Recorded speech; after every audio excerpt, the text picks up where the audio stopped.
Savoir communiquer sur son changement alimentaire, c'est aussi important que de savoir l'organiser. Pourtant, on ne l'aborde pas beaucoup. Est-ce qu'on aurait tendance à l'oublier? Est-ce que ce serait un sujet tabou? Ou, au fin de compte, on ne saurait pas l'expliquer? Eh bien, moi, je vous propose de partager avec mon expérience la manière dont on peut communiquer sur son changement alimentaire. Ça m'a beaucoup aidé de savoir communiquer sur mon changement alimentaire. Ça m'a permis de prendre du recul, de savoir en parler, de dédramatiser, mais aussi de savoir le transmettre. Et d'ailleurs, je me suis rendu compte que j'ai beaucoup enrichi mes relations sociales au point que j'ai plein d'anecdotes à vous raconter tout au long de cette vidéo. Quel que soit votre changement alimentaire, que vous l'ayez décidé ou recommandé par un professionnel, savoir le communiquer n'est pas compliqué.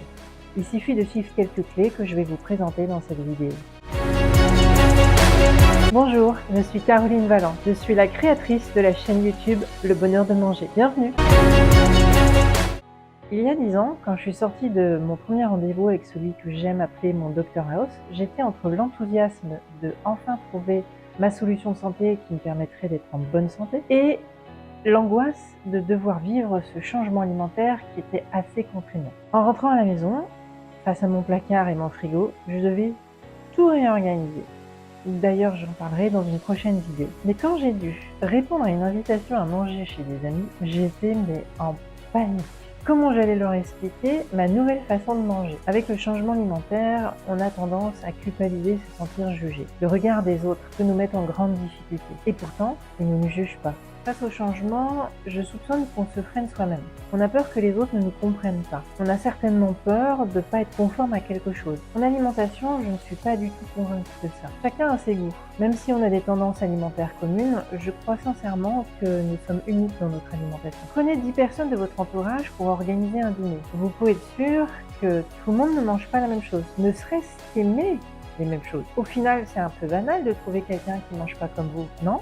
Mon premier conseil pour savoir communiquer son changement alimentaire, c'est tout simplement d'arrêter de culpabiliser. Sachez que moi aussi, j'ai dû dépasser ma réaction de peur. J'ai cru que mon entourage personnel et professionnel pourrait mal le prendre. Au début, j'ai eu quelques remarques, mais plus de surprises ou de la maladresse communicationnelle que mal intentionnée en fait. Il faut avoir confiance. Votre entourage, il s'habitue avec le temps. En fait, ce qu'il voit, c'est que vous évoluez et que votre changement alimentaire vous apporte les bénéfices que vous attendiez. Dans mon cas, les gens ont vu assez vite d'ailleurs que j'étais en bonne santé, que je retrouvais la forme et que clairement ça me réussissait. Le plus important, c'est de bien vivre son changement alimentaire. D'ailleurs, votre entourage s'en inspire. Quand il commence à vous poser des questions, bingo! Et vous allez voir, vous allez être intarissable pour y répondre. Alors, comment expliquer à nos amis qu'on ne mange plus certains aliments? Avant toute chose, on déculpabilise, on en parle, on partage avec eux. Si ce sujet vous intéresse, n'hésitez pas à le liker, à le commenter en posant vos questions ou faisant des remarques, à le partager. N'hésitez pas à vous abonner à la chaîne. Mon second conseil, mettre les mots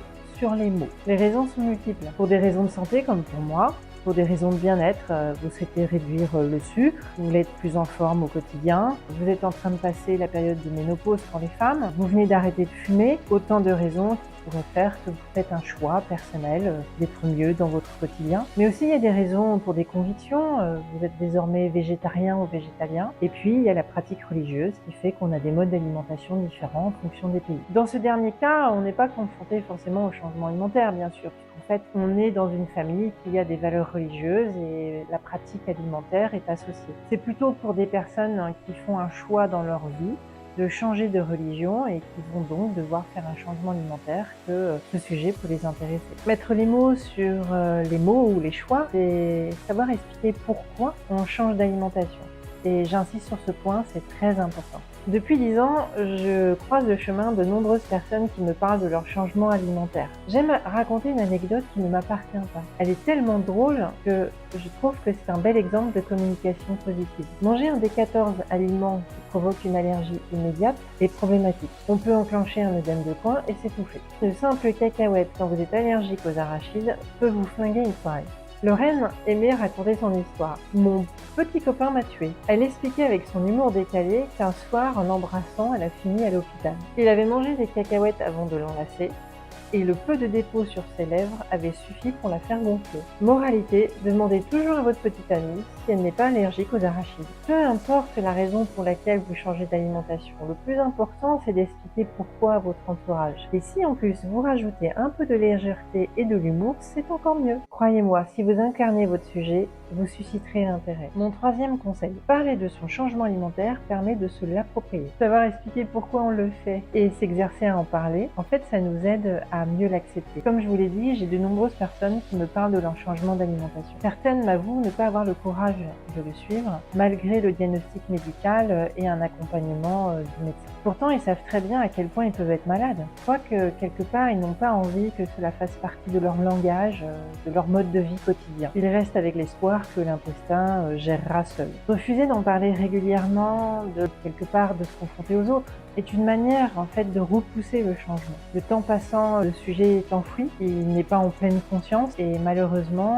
il ne sera pas intégré par votre entourage. En faisant ça, malheureusement, ça va pas aider la personne dans l'amélioration de sa santé dans la durée. Honnêtement, je n'ai vu aucun exemple et j'y sais un site qui m'a prouvé que ça marchait. C'est une forme de déni qui permet de dire j'occulte la maladie, je m'autorise à croire que je vais bien, mais le corps vous rattrape. Il faut être très très honnête. Et puis surtout, ça ne vous permet pas de le partager avec votre entourage de façon régulière. Donc le jour où vous aurez besoin de pouvoir véritablement partager cette fois-ci, parce que vous l'avez décidé, ce changement alimentaire qui est important, eh bien l'entourage sera pas préparé. Et ça c'est dommage. Alors évidemment, je parle de gens qui ont des raisons de santé. Et on pourrait se dire, moi quand je suis concernée juste pour une question de bien-être ou de conviction, ce n'est pas la même chose. Eh bien je pense que non. Je pense que quelle que soit la raison, le fait de savoir communiquer avec son entourage et donc de se l'approprier est fondamental pour la réussite du bénéfice que vous recherchez. Personnellement, j'ai eu à cœur de parler tout de suite de mon changement alimentaire auprès de mon entourage. Certes, maladroitement au départ, je prenais mes marques. Mais aujourd'hui, tout le monde sait. J'assume mon changement alimentaire. D'ailleurs, il est tellement devenu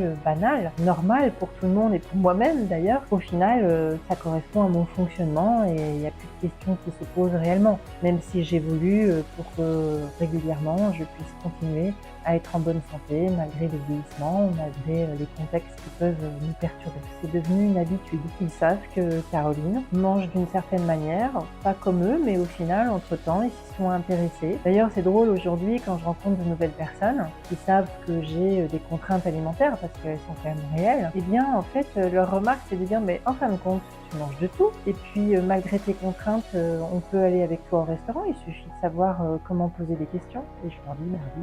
C'est plus simple que ce qu'on peut croire. Je me souviens de l'anecdote de Nicolas. Il est joueur de rugby. Comme tout bon rugbyman, il faisait souvent sa troisième mi-temps. À un moment de sa vie, il a décidé d'arrêter de boire pendant 1 mois. Tout le monde a été surpris. Il en a parlé, il a expliqué. Il était là aux soirées avec un verre de Perrier à la main. Il a réussi à tenir. Il n'a pas bu une goutte d'alcool pendant 4 semaines. Il a pu apprendre de cette expérience, constater le bénéfice que ça lui produisait. Notamment, il recherchait à retrouver de l'énergie physique. Il continue à aller aux soirées. Il boit un peu d'alcool, mais il est beaucoup plus raisonné. Il a su maintenant trouver son équilibre entre le plaisir de boire un verre et en même temps de pouvoir garder son énergie pour toutes les autres choses qu'il a envie de faire. Et ses potes lui reprochent rien. Au contraire, je pense qu'il s'en inspire. Je suis intimement convaincue que savoir communiquer son changement alimentaire est une des clés de succès pour atteindre les bénéfices attendus. Mon 4e conseil, parler de son changement alimentaire est un acte salvateur. On peut vite se mettre en angoisse face au changement. L'enjeu est de s'organiser,